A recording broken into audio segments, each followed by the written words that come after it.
I love to tell moms how important they are because moms are raising the next generation. And that's why we created this podcast made for moms like you.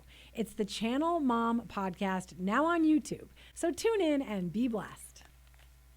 The show made for moms and families. It's ChannelMom.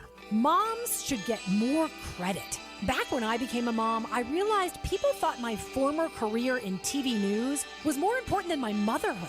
But that's backward because moms are raising that next generation and the world depends on us to do it well. So moms, this is your time to sit back, relax, and let ChannelMom cheer you on and equip you in your job as a mom because you're doing some of the most important work on the planet. ChannelMom. We encourage moms. Now, here's your host, Jenny Dean Schmidt. Hey, welcome, everybody, moms, dads, kids, hamsters, who's ever listening today. Glad to have you on board.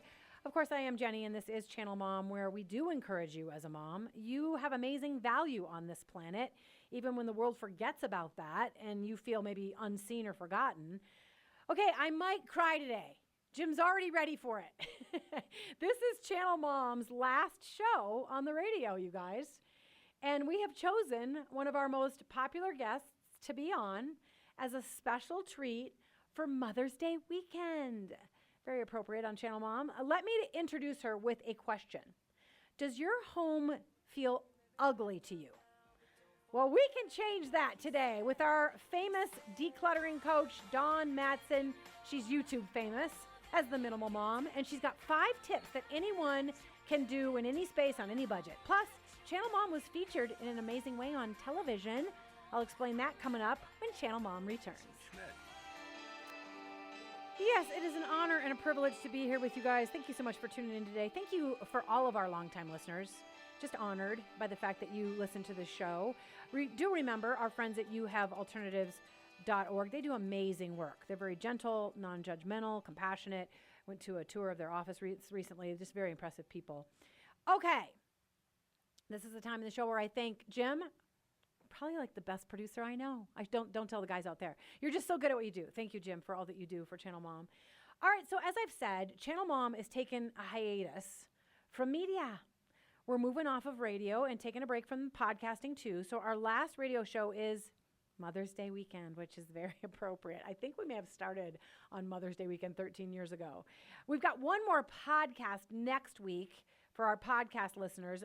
The amazing author of Imagine Heaven and Imagine the God of Heaven, John Burke, is going to be on. So be sure to check out the podcast next week on Spotify, Audible, Apple, Google Podcasts, Podbean, and YouTube as well.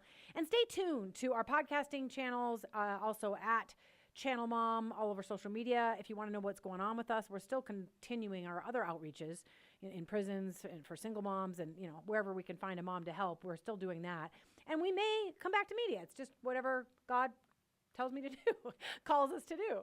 All right, so last thing before I get to our guest, I just want to do what God has called me to do one more time. And that is to be a champion for moms.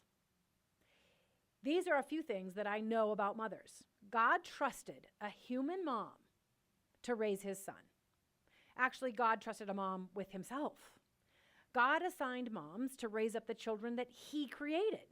God trusts moms to literally shape the next generation.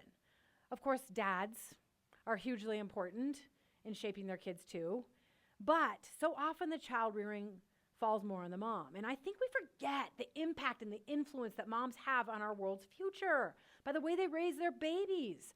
Moms have the power to make or break the future of the world with God's help, hopefully making it. Just as one example, incredible leaders like George Washington, Abraham Lincoln, Martin Luther King Jr. were all quoted as saying it was their moms that brought them to faith in God. So think of the power of a mom in that most important decision, which is faith. That's the importance of mothers, even for people who do not follow God. Science confirms the importance of moms. Science proves that children mimic or copy their moms. So moms have that kind of role model effect. In fact, I've learned about this mimicking firsthand by working with moms in prison. Research shows that children of parents who are in prison are 6 times more likely to go to prison themselves. So that can be the negative power of a mom. But still, that proves that moms are important, good or bad. And this is why God led me to create Channel Mom almost 20 years ago, because moms are important. Moms like Dawn, our next guest, moms like Jim's wife, moms like my mom. I believe because of that, we need to support mothers. We need to encourage them and cheer them on every single day. So thanks to all the moms out there. And thank you for listening to Channel Mom all these years. Okay, two more quick. Oh, thank you, Jim. Thanks for that applause. Producer Jim, okay. Two more quick side notes. A huge thank you to Denver 7, Channel 7 News right here in Denver, and anchor Jessica Porter and her videographer Colin. They did a beautiful story, you guys, on Channel Mom's prison outreach called Forever Moms. They featured one of the incarcerated moms who went through our program, a 9-week class called Forever Moms. Her name is Josephina. She's out of prison now, and she's reuniting with her sons, and she's back on a better track. And I think that's partly thanks to our program and obviously God's help. So if you'd like to check that out, just go to denver7.com, denver7.com. And then the very last thing, happy Mother's Day. Man, I hope it's a beautiful day for you. I know it can be hard for some folks, but you do have a chance to win a couple of books. Dawn and I are both giving away our books today for Mother's Day, and you can go to channelmom.org, channelmom.org. No, I'm sorry. I take that back. Go to info@channelmom.org. Email that email, info@channelmom.org, to win, and I'll tell you about those books coming up. But first, let's play that beautiful intro that Mr. Jim came up with for the Minimal Mom. In a world where stuff secretly invades your home, Oh my gosh. one lone woman stands alone to intervene and help rid your domain of clutter. Only she can teach you to hear the lies your stuff is telling you. I'll make you look younger, I'll make you smarter, I'll make you thinner, and I'll make you more organized. She is the Minimal Mom, starring Dawn Madsen, rated G. Now playing on Channel Mom Radio with Jenny Dean Schmidt. You're going to miss it. You're going to miss that intro, aren't you? Yes. We should lend it to you so when you go do speaking engagements, Yes. you can just play that. I'm being serious. That's awesome. All right, this is my friend, Dawn Madsen from Minnesota, where I'm from too. She's YouTube famous as the Minimal Mom. And by the way, just as important is her motherhood. Dawn is a mother of 4. And we like to have her on because she's a huge help and inspiration for moms everywhere. So welcome to Channel Mom one more time, Dawn Madsen. Well, thank you. Wow, what an honor to be on your last episode. I think know. you're going to be missed, Jenny, but we know we'll see you again in maybe a different way, but we'll look forward to that. Thank you. It was exactly who I wanted to have on for my last show because I treasure you. Okay, so this sounds kind of mean, but I think it happens to a lot of moms. You look around your house and it just feels blah and gray and ugly. Mm-hmm. And like it needs some new life, right? So Dawn, today you have 5 tips to help us get rid of the ugly blahs in our homes. And you say that anyone can apply these tips anywhere on any budget. So what are they? Start with number 1. Yeah, let's start with number 1. If your house is just feeling kind of yuck right now, and we try not to compare our homes to others, but it has never been easier. I mean, with Pinterest and Instagram and Facebook, like we're seeing inside other people's homes all the time now, right? Yeah. So tip number 1 is to declutter first. So if our home is cluttered, which then makes us feel stressed and anxious, it's kind of hard to love any space like that, right? Yeah, so for sure. Tip number 1 is to first start with decluttering. Yeah. And I always ask you this, but for the mom that hears that, who's heard it for years, and maybe she watches you and she gets all of her tips from you, I do think that it can still be daunting that first time that a mom aims to declutter, because she's got 10 rooms that need decluttering. She's got, 10 closets and on kids' rooms and everything else. Remind mamas like how they cannot be overwhelmed and take that first step toward decluttering to make their house a little prettier. Yeah, I think it's best to start in the kitchen because we use that space so much, and we need to feel the benefits and realize like, hey, I made good decisions. So I would start in your kitchen, just set the timer for 5 minutes and say, I'm just going to do one drawer, one section on the counter. I'm going to just look for things that we're not using right now that aren't serving me in this season of life, and I'm going to move those things out. And as you start to create a little space, you're going to love that feeling, and your brain's really going to like it too. And I think that's going to motivate you to keep going further in other areas. Yeah. I mean, do we literally get like a little dopamine hit? Yes, absolutely. I think we do because I'm kind of addicted to decluttering because of you, Dawn. That's a lot of D's right there. Addicted and decluttering and Dawn. And you know, we did that Facebook special where we decluttered my son's closet and my workroom's closet. And now I'm like, I can't wait till my kids are coming home today. Yay. And I can't wait till they get home to tackle my daughter's closet now. And wow. you know, you get addicted. Yeah. In a good way. It's a good gets addiction. Easier. Yeah. Yeah. It's hard in the beginning. We have to build up confidence in ourselves. We're so worried about making a mistake.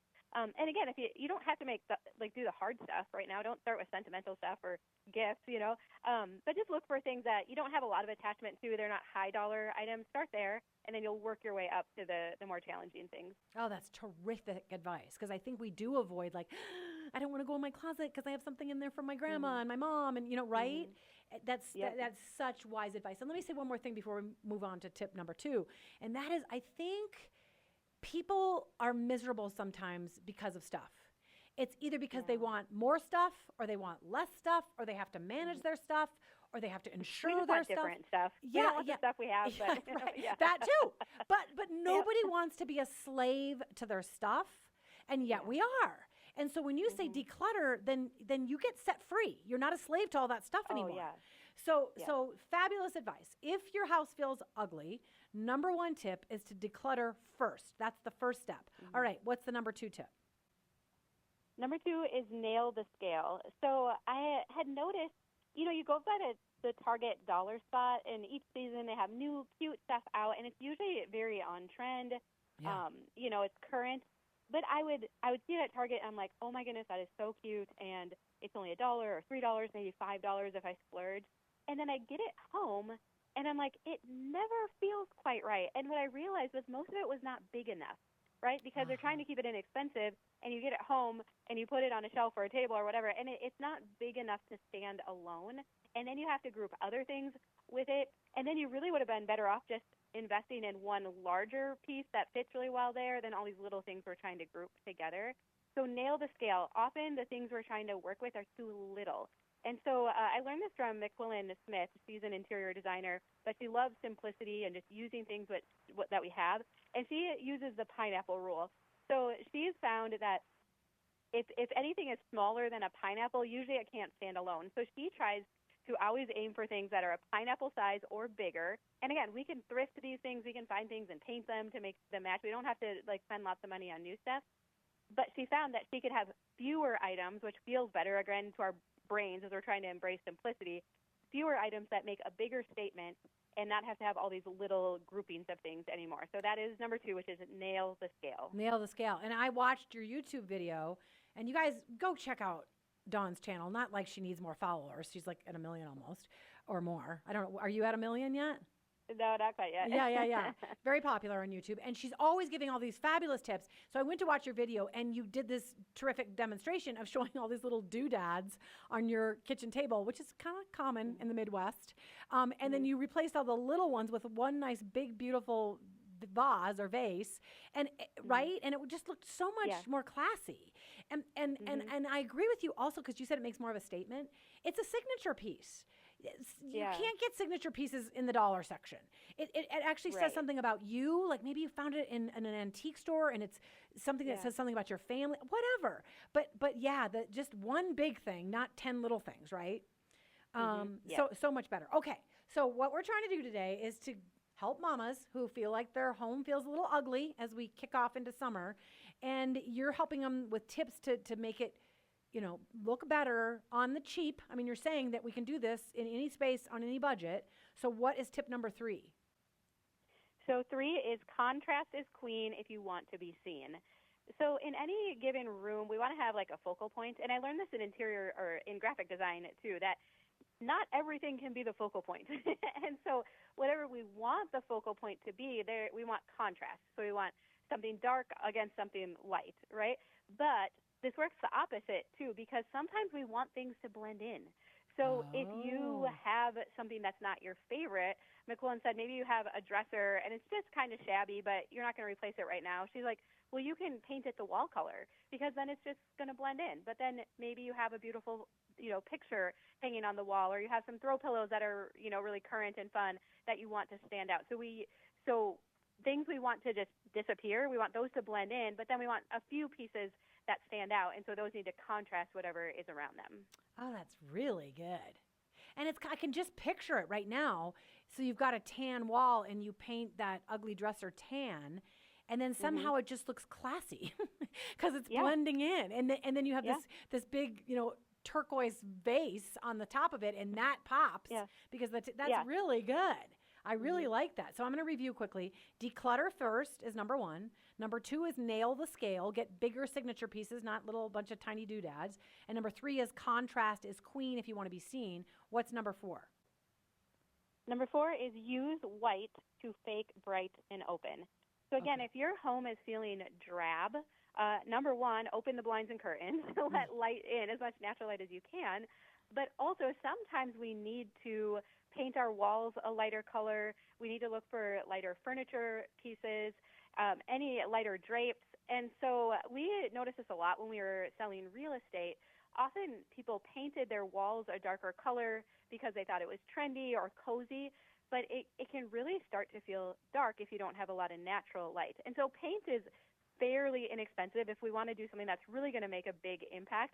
You don't have to go white on your walls, but if you will go a much lighter color, then your space is going to feel much more open, it's going to feel bigger, and it's going to feel brighter. Yeah, white is really trendy now.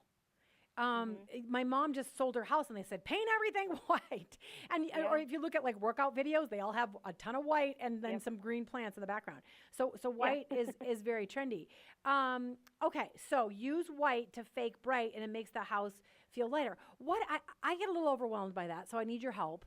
What about all the moms out there that did color in the early 2000s because you were supposed to have like a red dining room and a kitchen that right and so you think accent walls are a big thing. Accent walls. And so now I'm like, oh my goodness, I don't want to repaint my whole house. Do you have some suggestions? Can we just do one white wall? Like, what can we do? Yeah, start in the spaces that you use the most, where you live the most, and so that might be your living room or your family room, and just start there. And McQuillan talks a lot about, too, that we don't want to, kind of start going around our whole house making little changes. She's like, pick one room and really go all in on it. And then you'll get to test it out and experience and be like, wow, I really like how this feels in this room. So maybe, in a little while, then I'm going to tackle another room, too. But you'll be more energetic and motivated around it if you've had a good experience doing that in another room already. Yeah. I'm gonna say I compliment you a lot, I think, but I'm going to compliment you here in just a second. But let's get to number 5, and then I have a couple of follow-up questions, and I want to tell people how to win the books for Mother's Day because I want to treat moms for Mother's Day. But what is tip number 5 from you, the minimal mom, if somebody wants to get rid of their ugly house feeling and make it look nicer? So number 5 is drapes are meant to cover the wall, not the window. So most of us didn't learn interior design when we were growing up, right? And no one told us, hey, you're supposed to hang the curtain rods closer to the ceiling and not just right at the very top of the window. And, hey, the rods are supposed to extend out past the window because we want to let the drapes – you really want to let as much of the window show as possible. We want the light to come in.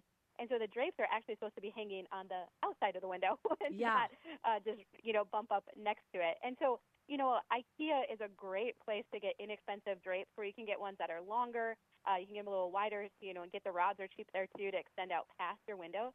But this is going to, again, make your house feel brighter because you're letting more light come in. But also it's going to make your ceilings feel taller when you move the curtain rods up. And, again, this just helps our house to feel a little classier. It's one of those things you look at a window and you're like, it doesn't feel right, but I don't know what's wrong with it, right? Your husband just threw up the curtains and you're like, he doesn't know, right? But if you'll make this change, you might even be able to use, the drapes and curtain rods you already have. It's just going to feel classier. And it's like, oh, right, that's one of those things interior designers know that the rest of us never learned. That's right. I don't like how my patio doors look, because it's hard to figure out how to put drapes on patio doors because they're always being opened. So then you don't think they need drapes, but they really do need drapes. Yeah, that's such a good point. And you know what, Dawn? You know what I just did? And I was admiring it in my bathroom. We got our bathroom redone, and we were blessed because we got like some really beautiful tile, but it was, a tile guy's old stuff and he didn't need it anymore. Okay. And a friend of ours did our tile. So it all went beautifully. One of our board members actually did our tile, Wayne. And, but I put our curtain rod up high. And I got a black one to make it look a little different because it contrasted with our light gray in there. And suddenly our bathroom looks way bigger because I put the curtain rod up higher. So you're exactly right. We need to place those curtain rods and those curtains wider and higher because it makes the whole window and the area look bigger. That's so good. All right, so this is the compliment I'm going to give you. But first, let's tell people about the books. We want to bless moms for Mother's Day. Happy Mother's Day, everybody. God bless you for being moms and all you do. Dawn is giving away her book. I'm giving away my book. My mom is called Mom, You're Amazing, because you are. 8 mothering secrets in that book. Dawn, what's the name of your book that you're giving away? It is Decluttering by Faith, a 12-week devotional to help you loosen your grip on stuff. Amen. So we're both giving it away. So just email us at info@channelmom.org to win that book for Mother's Day. Well, I'm not sure you'll get it on Mother's Day, but info@channelmom.org. And I hope you get one of those books. Everybody's going to ask for your book, but we'll give you if you win, you'll get a copy of one of those books. Okay, this is my last thing, Dawn. First of all, you're a blessing. Thank you for being a partner of Channel Mom for so long. Thank you for all you do as a mother to dedicate yourself to your 4 babies. God bless you for that. But finally, I want moms to hear something today because I tend to walk in my house, and a lot of my friends have bigger houses than me. And I walk in my house, and I'm like, you know what? My house is pretty, and it has a lot of nice things, and my decor is nice, but it's not big enough. And I don't have all the right stuff. And you're a minimalist on purpose. And you've thrown a lot of your stuff away on purpose. And you haven't gone and bought, as a successful YouTuber, you haven't gone and bought a 10,000 square foot house, as far as I know. And you get this. So can you just reassure moms today that we have it wrong? And you've got about 2 minutes to answer this, but that we have it wrong and that minimalism is a beautiful thing. Yeah. Oh man, I could go on so long about this. We just went to Mexico on a missions trip, and I tell you what, go spend a week down there, Jenny, and you will come back not only so grateful for everything that you have, but wanting to get rid of all of the frivolous stuff that you don't need, because you realize that we're blessed, but we're burdened, right? Like yes, I'm so grateful that we have as much hot running water as we need. I could take as long of a hot, shower as I want. Unlike when we were in Mexico, there's a few things. I'm grateful for our shelter and but I came back feeling like, but I don't need this much variety in my clothing and in my hair products, and our kids don't need these many toys. They played for a full week with a ball and a jump rope when we were down there. And so it's funny because you think you would come back being like, I'm so grateful for everything we have. And I just came back the opposite, saying like, I need to go further with simplifying. And so the problem is we are comparing what we have to others who have much more than us, when we need to sometimes look backwards and be like, but wow, like how can I expose myself and my kids to those who have so much less than us? And that perspective shift, it's so helpful, and it really does help us to be so grateful and so content with what we have. So sometimes we end up comparing the wrong way, right? But we need to be like comparing the opposite way to those who don't have as much, and then that really can help us get our perspective straight again. Amen. And also, what does God want? How could he be a blessing? And it may not be concentrating on a 10,000 square foot house all day and how to decorate it and insure it and all. So, and I'm not putting anybody down with a 10,000 square foot house. God bless them. But I love that perspective, Dawn. I love that perspective. So God bless you. Have a happy Mother's Day with your 4 babies and your family, and enjoy your mama. You're about to take her out for your birthday. And thank you so much for being on Channel Mom, my friend. Oh, thank you. It's been so fun. Good. All right. Take care. All right, so I wanted to make the end of the show a little lighthearted so I don't cry about this being the last radio show we're doing after 13 years. So I came up with this little song. I'll talk after it, but here's our little goodbye song.